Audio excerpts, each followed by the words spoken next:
いわゆる今みたいにカバーされてなくてもむき出しのまんまでスポンジがボンボンとますね。そうです。確かにまだランウェイエリアも狭かった時代にね、こんなバリスト時間も早かった。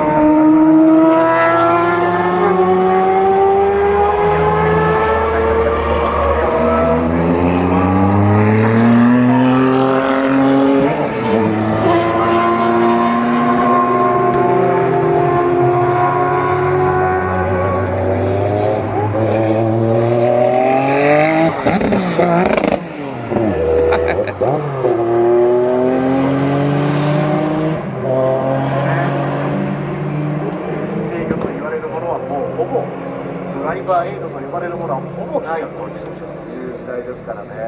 うわーすごい、ブーツェンさん280キロ超えてきたトップスピード、これぞモンスターです。オーナーのドライバーの方々はですね、大体230キロとか210キロのされています。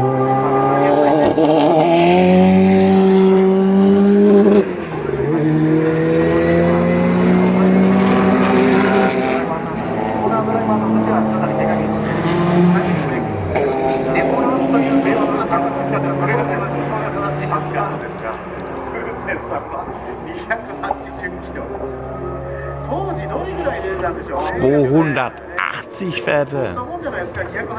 Pferdern die zum Henker.